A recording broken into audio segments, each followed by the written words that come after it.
બનાસકાંઠાના ધાનેરામાં અપક્ષ ધારાસભ્ય માવજીભાઈ દેસાઈની અધ્યક્ષતામાં હેઠળ ધાખા સીટ પરથી ભાજપે ચૂંટણી પ્રચારનો શ્રી ગણેશ કર્યા છે।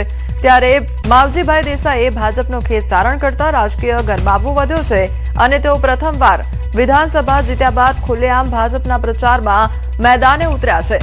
આ પ્રચારમાં તેમની આગેવાની હેઠળ જિલ્લા અને તાલુકા પંચાયત તેમજ પાલિકા ચૂંટણી માટે જોરશોરથી તૈયારી શરૂ થઈ છે। તો માવજીભાઈની મતદારો પર મજબૂત પકડને કારણે ચૂંટણીમાં ભાજપ વધુ સશક્ત બનશે તેવી ચર્ચા ચાલી રહી છે।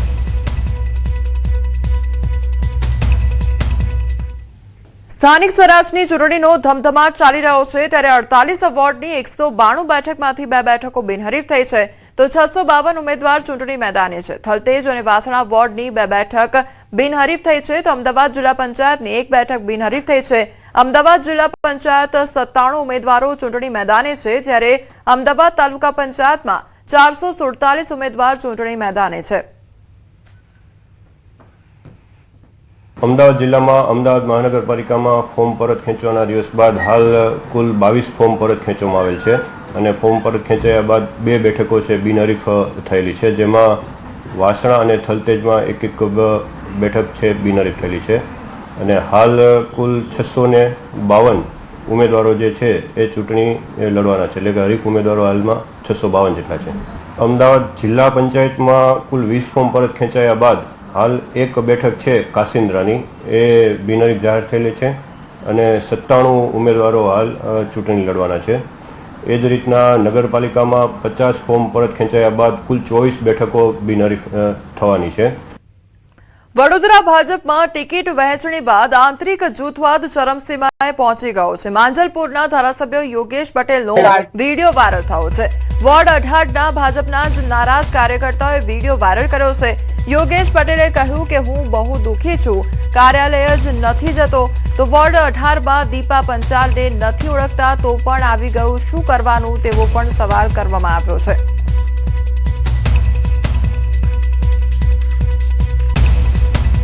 તો ઓડિયો પણ તે અંગેનો વાયરલ થયો છે, તે અંગેનો વિડીયો પણ હાલ વાયરલ થઈ રહ્યો છે જેના કારણે ચર્ચાઓ અનેક થઈ રહી છે અને અનેક સવાલો પણ ઉદ્ભવી રહ્યા છે।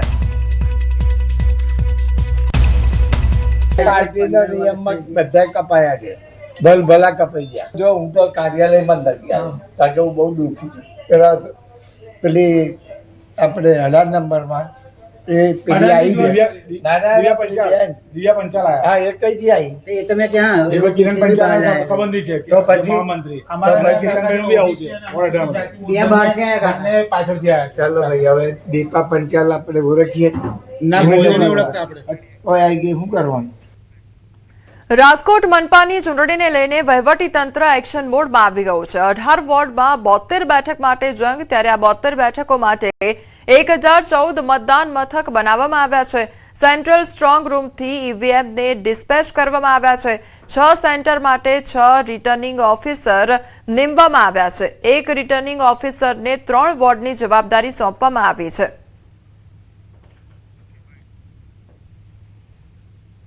આરઓ ને એમના જે પોલિંગ સ્ટેશન્સ છે એ પોલિંગ સ્ટેશન્સમાં રિઝર્વ સાથે જે ફાળવણી કરવાની છે એ સાથેને આપણે 1014 બૂથ છે તો 1014 બૂથ છે એના 18 વોર્ડમાં ફાળવણી છે અને 18 વોર્ડમાં વોર્ડ દીઠ એમના જે બૂથો છે એ બૂથોમાં 20% વધારાના મશીનો છે એની ફાળવણી આપણે કરેલી છે। સ્થાનિક સ્વરાજની ચૂંટણીની તૈયારીઓનો ધમધમાટ જે ચાલી રહ્યો છે। રાજકોટ મહાનગરપાલિકાનું જે સ્ટ્રોંગ રૂમ છે ઈવીએમ સ્ટ્રોંગ રૂમ ત્યાંથી અત્યારે ઈવીએમની ફાળવણી કરવામાં આવી રહી છે। રાજકોટ શહેરમાં જે 1014 જેટલા ઈવીએમ છે તેમની ફાળવણી કરવામાં આવી રહી છે।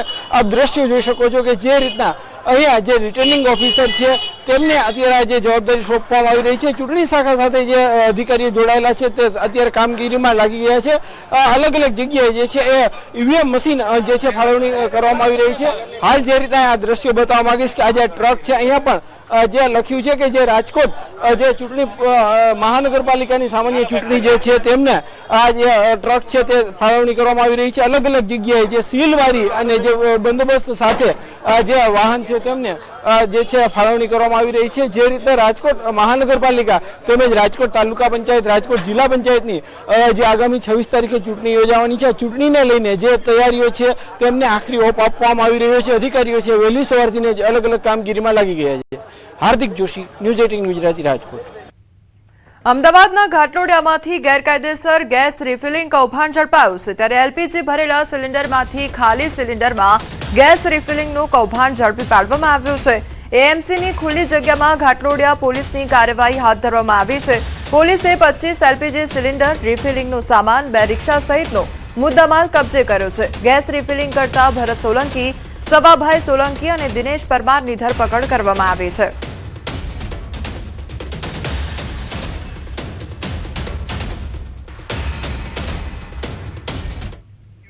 नारी शक्ति वंदन अधिनियम माटे लोकसभा में पीएम मोदी નું સંબોધન। हाल सीधा जयशु ते तरफ स्पर्श किया गया है, उसको तथ्य से और तर्क से सदन को जरूर जानकारी देंगे।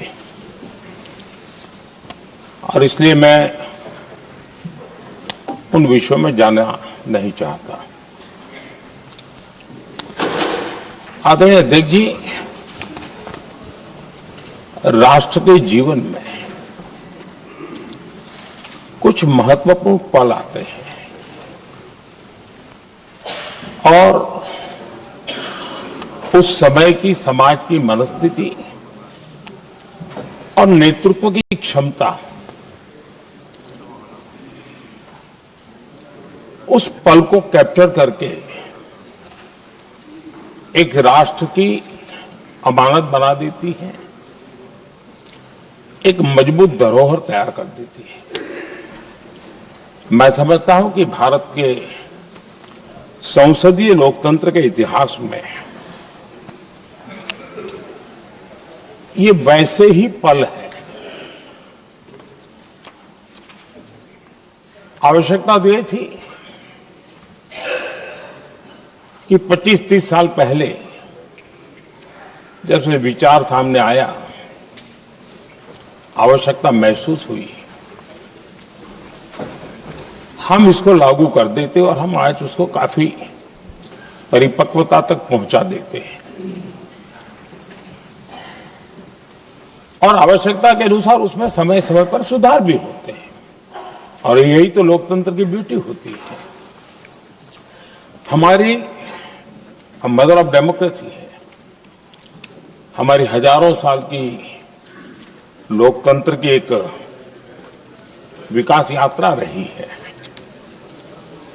और उस विकास यात्रा में एक नया आयाम जोड़ने का एक शुभ अवसर सदन के हम सभी साथियों को मिला है।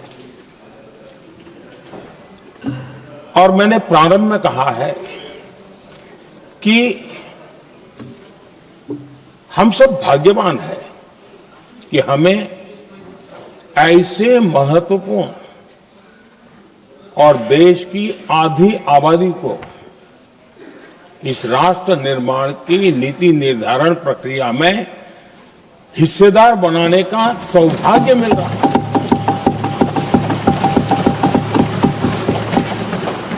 ये हम लोगों के लिए सौभाग्य है और मैं चाहता हूं कि मेरे सभी माननीय सांसद, मैं इधर उधर की आज बात करना नहीं चाहता हूं, हम सभी सांसद इस महत्वपूर्ण अवसर को जाने न दें। हम भारतीय सब मिल करके देश को नई दिशा देने जा रहे हैं। हमारी शासन व्यवस्था को संवेदनशीलता से भरने का एक सार्थक प्रयास करने के लिए जा रहे हैं।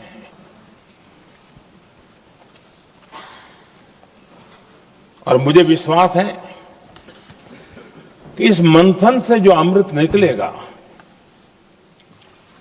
वो देश की राजनीति की भी उसके रूप स्वरूप को तो तय करने ही करने वाला है, लेकिन ये देश की दिशा और दशा भी तय करने वाला है। इतने महत्वपूर्ण मोड़ पर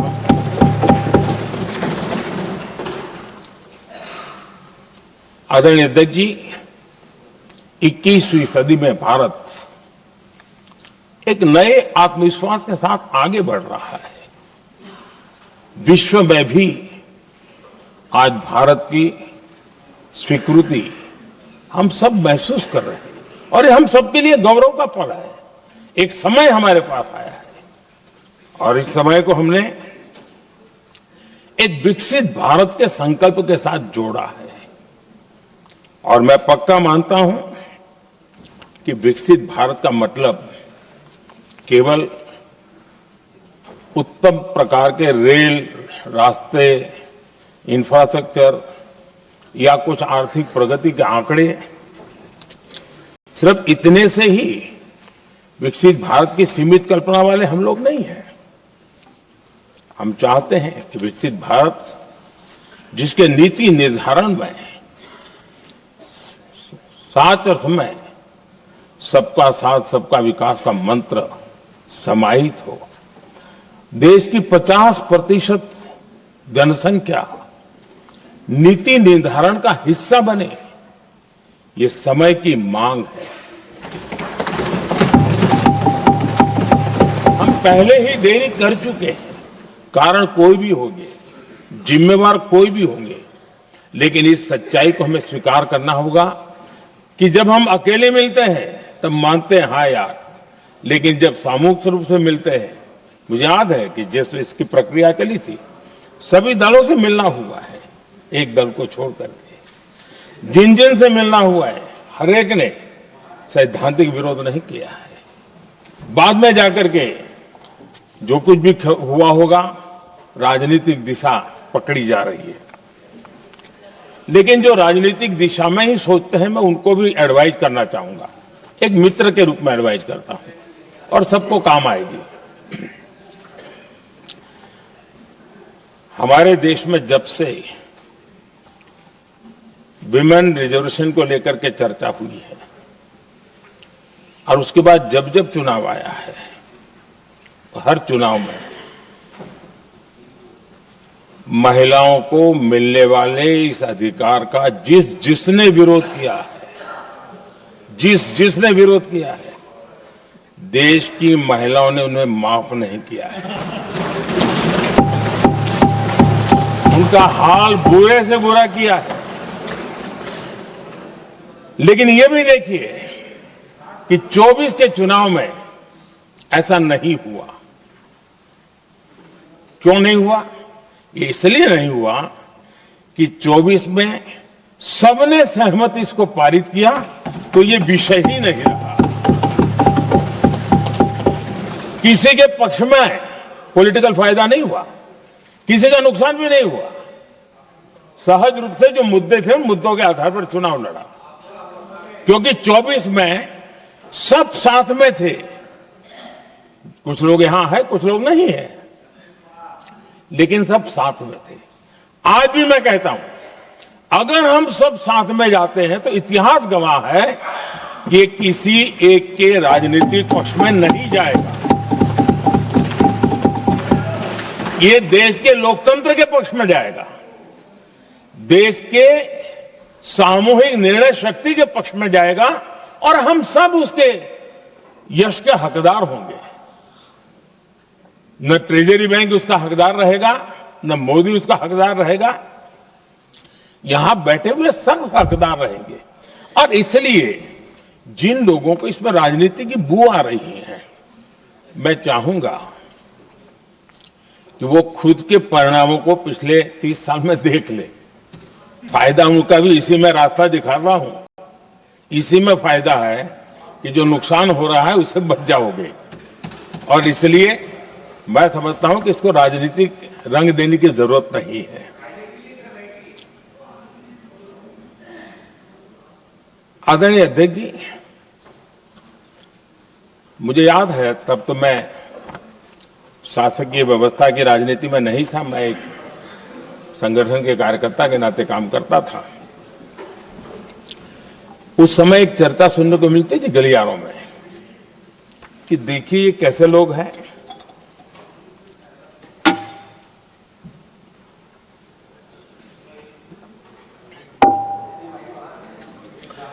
पंचायतों में आरक्षण देना है तो बहुत आराम से दे देते हैं, लेकिन आप कह रहे तो कह रहे हैं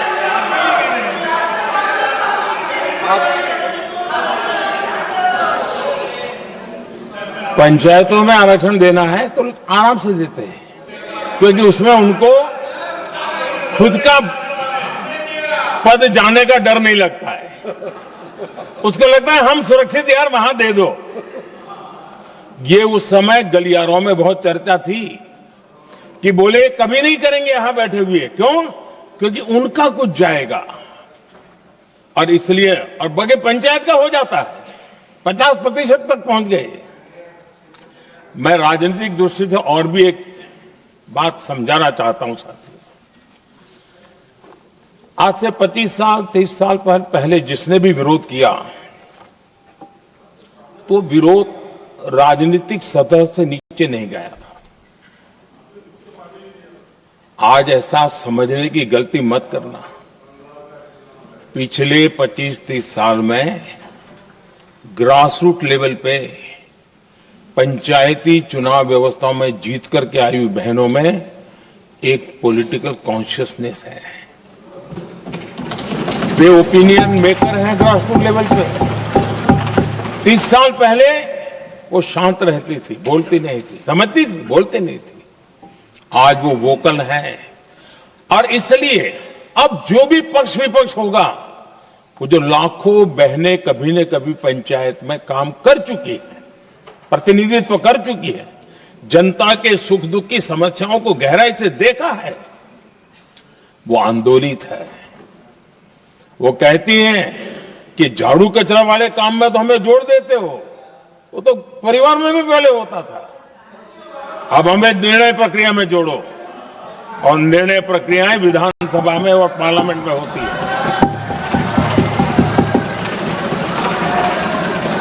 और इसलिए मैं राजनीतिक जीवन में जो लोग प्रगति चाहते, मैं किसी भी सांसद की बात करता हूं, किसी भी एमएलए की बात करता हूं, ये दल वो दल की बात मैं नहीं कर रहा हूं। जो भी राजनीतिक जीवन में सफलतापूर्वक आगे बढ़ना चाहते हैं, उनको ये मान के चलना पड़ेगा कि पिछले 25-30 साल में लाखों बहनें ग्रासरूट लेवल पर लीडर बन चुकी हैं। अब उनके अंदर सिर्फ यहां 33% का नहीं, वहां भी वो आपके फैसलों को प्रभावित करने वाली है। और इसलिए जो आज विरोध करेंगे उसको लंबे समय तक कीमत चुकानी पड़ेगी, लंबे समय तक कीमत चुकानी पड़ेगी। और इसलिए राजनीतिक समझदारी भी इसी में है कि हम ग्रासरूट लेवल पर महिलाओं की जो पॉलिटिकल लीडरशिप खड़ी हुई है, उसको आपने अब कंसीडर करना पड़ेगा। यहां मैंने सुना हमारे मुलायम सिंह जी थे, तब से एक विषय चला रहे हैं, उनके परिवार वाले पे भी चला रहे हैं। आप देश की बहनों पर भरोसा करो ना, उनकी समझदारी पर भरोसा करो। एक बार 33% बहनों को यहां आने दो, आकर के उनको निर्णय करने दो, किसको देना है, किसको नहीं देना है, इस वर्ग को देना, उस वर्ग को देना, करेंगे वो निर्णय। हम उनके सामर्थ्य पर आशंका क्यों करते भाई? एक बार आने तो दो, उनको आने तो दो। जब आएंगे तो 34 पे, और दूसरा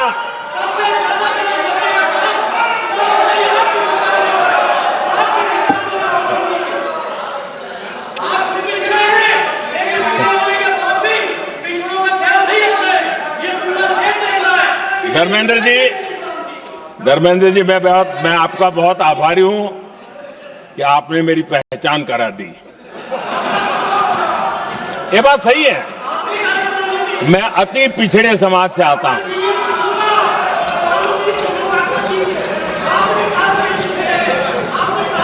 धर्मेंद्र जी, मैं आपका बहुत आभारी हूं और अखिलेश जी मेरे मित्र हैं तो कभी कभी मदद कर देते हैं।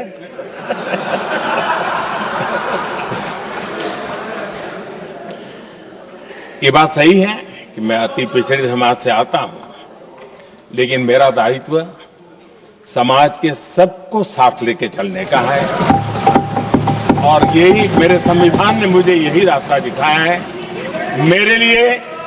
मेरे लिए संविधान ही सर्वोपरि है और इसलिए और ये संविधान की ताकत है कि मेरे जैसा अत्यंत छोटे समाज का, अति पिछड़े समाज के व्यक्ति को इतना बड़ा दायित्व देश ने दिया।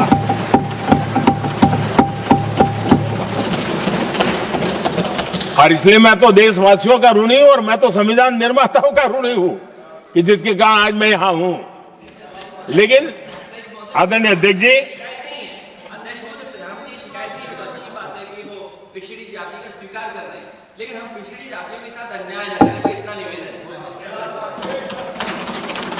आदरणीय अध्यक्ष जी,